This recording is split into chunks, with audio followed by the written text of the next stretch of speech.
For many years now, we've celebrated the trade's Leaders in Trading Awards ceremony at the prestigious Savoy Hotel in London.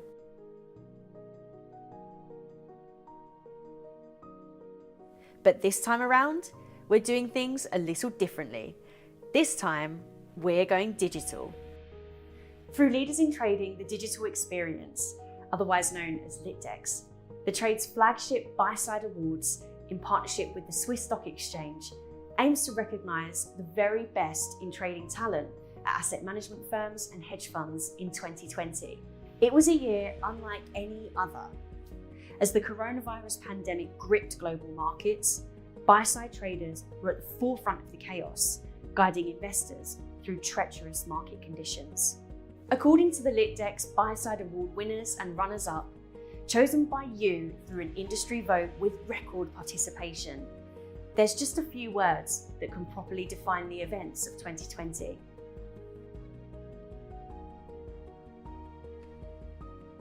"2020 was quite an unprecedented year." Completely unprecedented. I think the word unprecedented was used a lot during 2020. Words like unprecedented, challenging, volatile. The severity and the speed of the moves was something pretty unprecedented. Extremely stressful times. The trading landscape last year was unpredictable. Without doubt, the most challenging year of my career.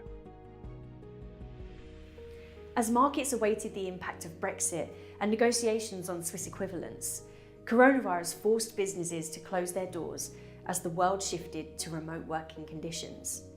Traders contended with the loss of trading floors, short selling bans across Europe, thinning liquidity, and soaring transaction costs. Well, 2020 was just an incredibly challenging year for everyone in our industry, from the oil crisis we had in early March to a full-blown global pandemic and a series of never-ending lockdowns. We've had to adapt in ways we never thought we'd have to. We had to deal with extreme market movements. So the trading costs were soaring dramatically, like 4 or 5 times what it used to be before the pandemic, and the spreads were widening as well as the liquidity dropping. So it was quite tough. I think ultimately it was a game changer across the board. I think rules were reset and recalibrated. Liquidity was challenged for most of the year.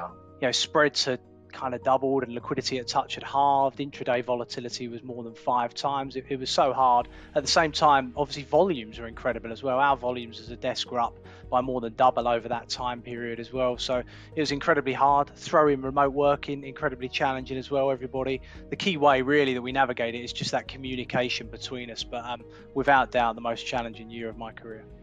Communication was key. That wasn't something that was easy to achieve very quickly, very early on, when we all suddenly moved to working from home. We were no longer able to walk down the office and go to see a fund manager to discuss a position. It meant being on top of things very quickly, using all the tools that we had at hand to communicate, making sure that we had access to email, Teams, IB, that we all knew where to expect that communication to come from.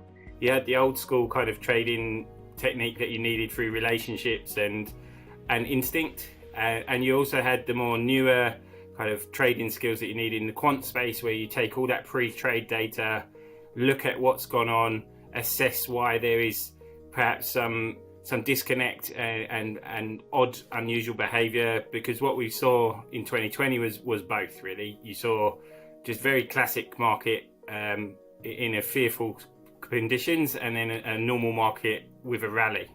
So yeah, we needed all styles and all skill sets in the institutional space. Coming into 2020, the wheels in motion were in motion for alternative liquidity providers to take a lot more of the market share from the large incumbent liquidity providers. But the pandemic really seen that move into hyperspeed, especially when we look at assets like credit.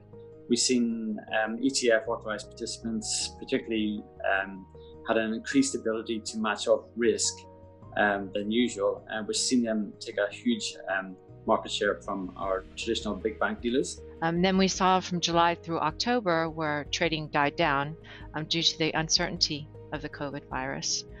And then lastly, in November, we saw additional volatility spikes with the US election and also with the COVID vaccine coming out.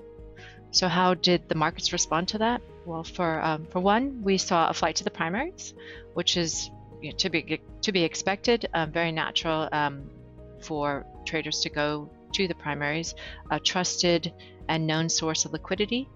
In Switzerland, we actually saw a disproportionate increase in volumes, which we believe was due in part to the consolidated market. It's just much easier when all the liquidity is going to one place. We also had a more stable market to trade on. We didn't have the ghost liquidity that you would find in fragmented marketplaces. Having said that, we believe competition is good and do look forward to welcoming it back. I think what it makes you do is it makes you look at your processes and the way that you go about things with considerable scrutiny and just focus on everything a lot more. So I don't know, I think it was hard. I listened to an investment bank call, I think it was in the autumn time, and they had a great comment where one of the buy-side dealing desks, who have a whole team of quants with them, and they were asked, how did you navigate? And they said, well, we didn't know what to do because we'd never seen it before. So the buy side responded to the volatility based on what they saw happening in the market. So at the beginning, when we saw the volatility spikes, it was a bit crazy. They were going to the high touch traders. Then when things started to settle down in May-June timeframe, they took more control of the orders, started customizing their algos and going more direct market access, so directly to the market. I believe the transition for the sell side was not as simple as the buy side for a logistic reason, I think. And I think because of this reason, the buy side took control of their trading. So we mainly see the increase of use of DMA and electronic channel to fill the constraints of speed on full execution for different asset class, and because this means give us the flexibility and the responsiveness that we wanted at the time. I would say that the strength of relationships and partnerships, particularly during the volatile periods, were extremely important. So brokers that were well informed around market events, that were proactive around what was going on and our order flow, understood our business, they were definitely utilised more. We needed strong and confident sell-side relationships which were in place. I believe this has highlighted the importance of both those trends, and maybe I would say some more consolidation onto the brokers list as you reduce your list to more trustful people in those hard times could be here to stay. And certainly when you're really faced with that volatility explosion, that you need balance sheet, that you really have to rely on your brokers that you have a good relationship with. I think an increasing amount of buy-side flow has gone down the e-trading route for the last sort of 10 to 15 years, but there's huge merit in having that personal touch point with your key brokers who look after your business every day. That doesn't happen without spending quality time with them and getting to know them and their business. We used our relationships to get big blocks done. We used algos to remain anonymous, and most importantly, as the whole team were working from home, we communicated. There was also those new measures that were put in place overnight, such as the short bans in Europe, that we had to be attentive to. So a very tough trading environment, but we managed to cope with it. With the pandemic, we noticed and saw several facts. For example, volatility in the market that we haven't experienced for a long time, unprecedented trading volume, book spread widening massively, the return of the short sell ban, the importance of the retail orders, and finally, the change in the market microstructure, I will say. Something else that we saw was actually a decrease in liquidity at the touch. In Switzerland, the liquidity at the touch is traditionally quite deep, and with the crisis we actually saw that liquidity get even deeper, which made it very easy for traders to trade larger quantities without having that fear of moving the price. Another thing that was actually quite beneficial was our dark book, so Swiss at Mid, which has been from the start quite strong with the amount of large block orders resting in the pool. With the pandemic, during the pandemic, we actually saw that resting liquidity increase. So typically we see about 80% of the resting liquidity being 5 times or greater than the larger scale thresholds. That quantity actually increased about 85% of the pool. So I think with hindsight, markets had a sort of prolonged period of very benign volatility before we hit 2020. So, when the pandemic did break and we had the combination of extreme asset price movements, multiple times the number of orders coming through from the fund managers at a time when suddenly traders were having to relocate to a working from home environment. I mean, that combination was particularly challenging. And working from home means that you have to deal with some constraints like your family, your kids, and so on. So I will say that it was quite a good adaptation for the buy side.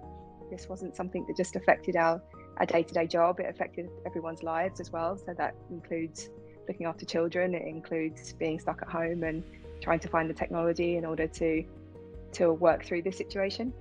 First thing we had to do was just make sure we had plan A, B, C, D through to, whichever letter you want to pick available, because not every solution was right given the conditions. I think working from home, people had to recognise there was 24 hours in a day, but not all of them were for work. Throughout 2020, traders were just the eyes and ears on the front line, and their commitment to execution and ultimately our clients was unwavering throughout. While other parts of the industry could reprioritise or reschedule meetings and events and projects, traders just didn't have the luxury of doing that. Traders had to stay plugged into the market for the entire time. Many of our LiTDX Buy-Side Award winners and runners-up drew parallels from the coronavirus crisis and other major market events, such as the dot-com bubble in 2000 and the global financial crisis of 2008. They always say history rhymes, don't they? I mean, we can go back to 2008, 2009. I started my career, don't tell too many people, but I started my career, in sort of 2000 kind of time when we had that period, and that was pretty extraordinary. And again, 2008 was pretty extraordinary. And even in those periods, we've had various times, but I think that I guess the severity and the speed of the moves was something pretty unprecedented. I experienced the crisis during the subprime. I had the crisis about the dot-com. So yeah, it reminded me this kind of event where the market was panicking. You have like a huge move in every day on the change. So it was kind of this situation. It's exciting at the same time and scary a bit. From an institutional trading perspective, it was a success in that everything worked as it should. Exchanges function as expected. Access to liquidity was maintained throughout. Things like circuit breakers did their job well. Electronic trading tools really worked. So I think some of the previous volatile periods and crashes helped prepare us for this. So it was a success, definitely. But what was encouraging to see is that the big bank broker-dealer community came back to the market much quicker than we've seen in 2008 and 9. So I think there's been real lessons learned from the previous crisis to get them back up and running much quicker. So that was great to see. 2008-9, you've seen banks withdraw liquidity, and obviously their balance sheets had been hampered to such an extent where they just couldn't provide liquidity in quickly. So that was probably a year or two before they really got back to a new normal way of working. So I think the reference points are most likely the global financial crisis in 2009. But each crisis we come across, on Lombard ODA have been through 42 now, I think, since 1796. It brings its own challenges, and this one was no different. I've been around for 20 years now, and so I've seen other liquidity events and crises, but I think for this one, because it impacted both just trading and liquidity, and also threw in everything else around that with respect to the social aspect, working from home and remote access and everything else.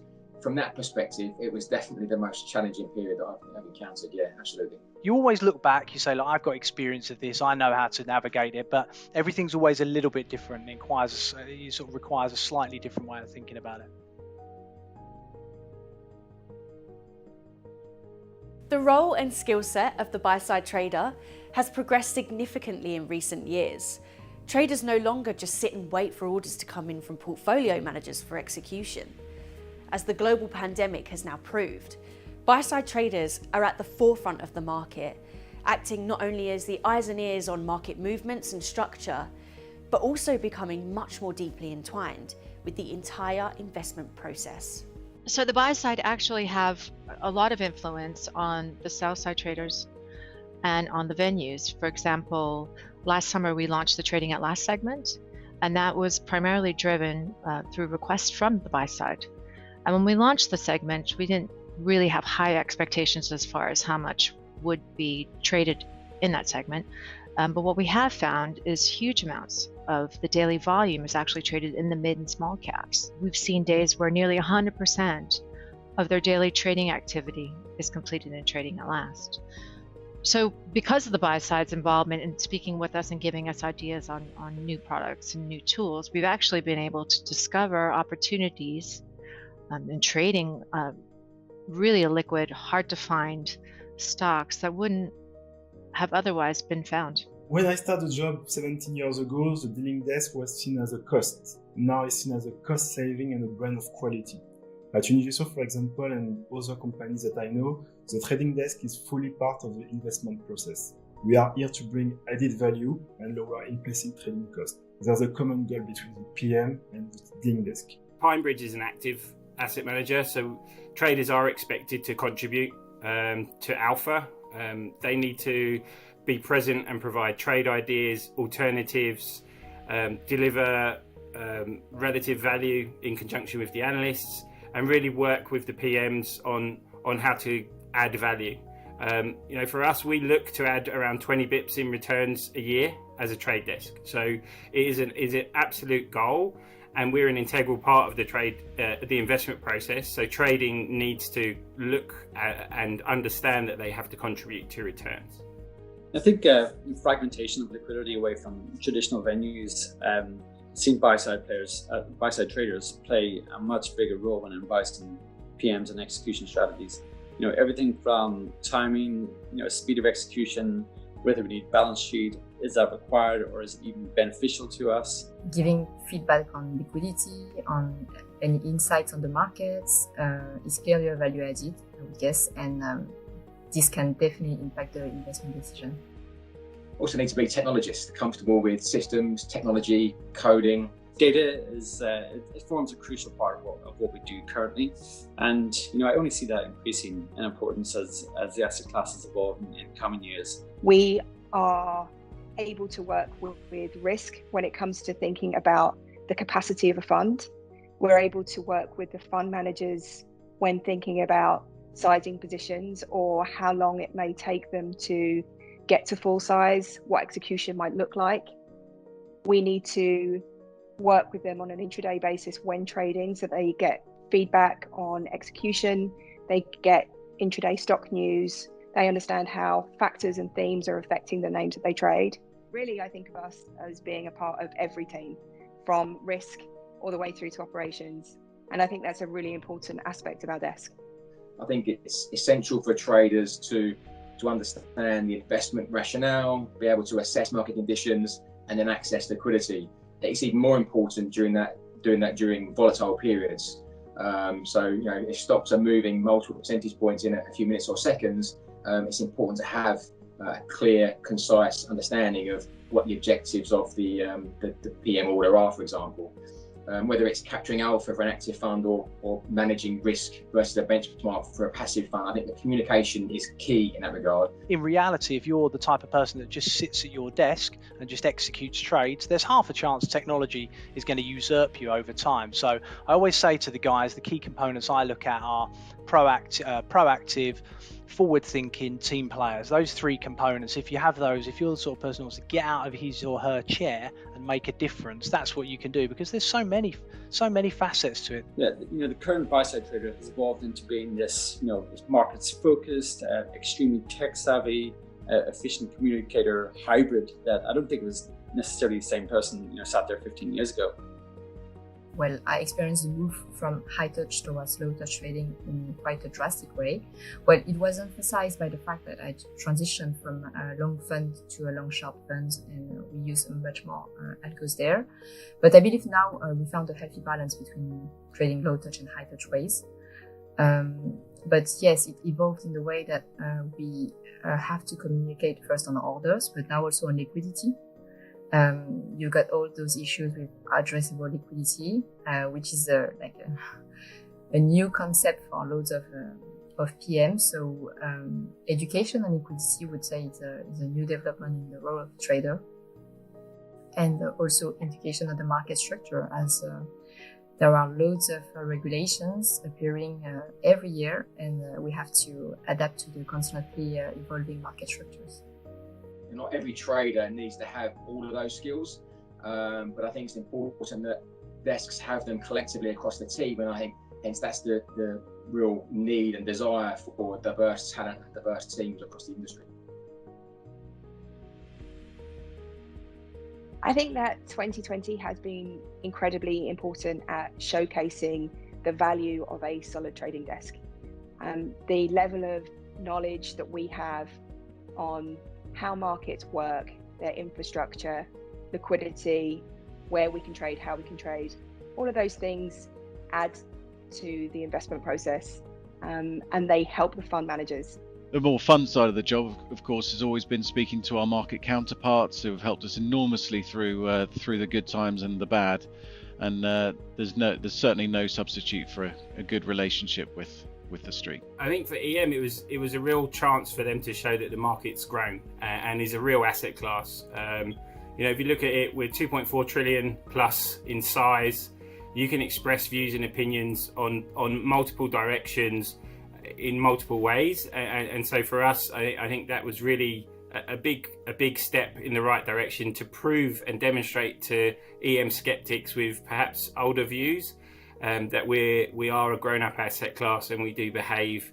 And the rally back, I mean, we sold off in March, April, and we started rallying back in May. If you look at history, typically recoveries take up to 10 months. So yeah, I think for us it's a big change. There's still great potential for buy-side trading to sort of expand their value add to the investment process. Last year, for example, we got more involved in book builds and placings than we've ever been, and delivered kind of great results on the back of that. So the impetus is there still for kind of advancement. There's a lot of upside for buy-side traders to become more directly facing clients or the end clients that we have. Historically, there's been a sort of other channels that intermediate kind of information between trading and clients, but more and more what we witness is that clients want to understand markets. They find it interesting. It's an area where increasingly I think there's a kind of competitive advantage. I'm really excited about what the future holds for buy-side trading. As we discussed, it's evolving at a phenomenal pace. The role is expanding in terms of breadth and depth. It's becoming more complex and challenging, but also rewarding at the same time. So I think if we can take some of the positives out of the last year, particularly in regards to work-life balance and flexibility, I think we will be in a great spot to both retain talent and continue attracting top talent into the industry. I think in the short term, though, I'm looking forward to getting back into the city and the office for some face-to-face contact and socialising.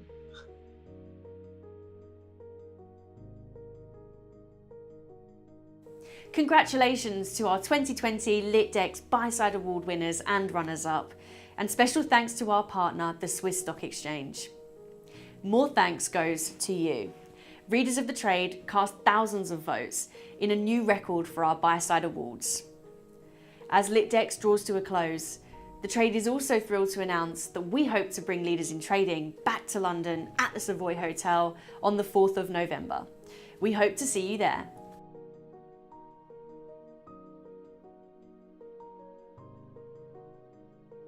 First of all, we see the Trade as being highly influential and fantastic at bringing all the market constituents together and getting their attention. At the 6th Swiss Exchange, our world revolves around those relationships. So sponsoring and supporting events like the Trade's Buy-Side Awards gives us the opportunity to further forge those bonds. Super excited, and I feel very honoured. My award came in the post yesterday. So I have it pride of place in the office. It's great that people took the time to vote, especially in a challenging year. So I really appreciate everyone making an effort. I'd also like to say, I couldn't do what I do without the support of my fantastic team either. So we've had an amazing year. As a manager, I'm extremely proud of what they and we've achieved together. So thank you. And Thank you to the trade for organising. Thank you for Six for sponsoring. Thank you. I just received that from the post yesterday, so I wanted to thank you guys, and that was really exciting. I was very happy getting the Rising Star Award in 2017 from the Trade magazine again, and I could not have imagined getting this award just 3 years later. So I'm really delighted.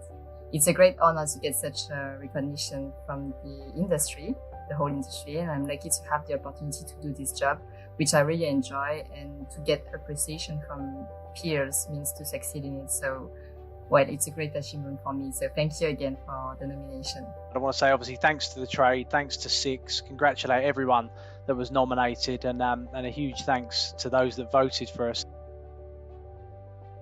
I sit here and I do the video, which is great, and I get all the glory. Great, bully me. But ultimately, it's a team win. So I really want to say congratulate the team in London. I get to hold the trophy, but you can all have it around. I'm really, really proud of you. Let me tell you, I won't stop. We're going to keep going, as I said earlier. But I think as well, not just the team in London, but the team in Denver, in Singapore, and throughout the company overall. I think, look, it's fantastic. Let's keep going. Let's be proud of ourselves as a company, team and company, and let's keep going. Very proud. Thank you very much to everybody, really. Thank you for this. We just received this yesterday. You know, it feels great to get the recognition for the fantastic team we have here at Lombard ODA. And it's just, you know, I think it's not just for this year, but I think it's for all the hard work that's been put in over the last years that helped us prepare for events like this year's pandemic and the effects that had on the market. We've always kind of had in our thoughts that we needed to prepare for and stress test for, you know, a 2009 type event, which I think, you know, that testing and the due diligence has really paid dividends this year. So yeah, really delighted to accept this on behalf of the team. It's a tremendous honour to be recognised by our peers like this in the Trades Buy Side Awards this year. This is the second time that the team has won this award, and I'm very, very humbled to receive it on the desk behalf. From all of us, I'd like to thank everybody for voting. It feels amazing for us to receive this award. It's fantastic, really, to be recognised by peers in what's been a very challenging 2020.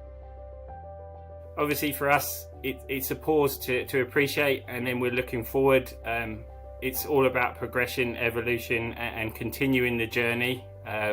Hopefully there's more awards to come in the future for our desk.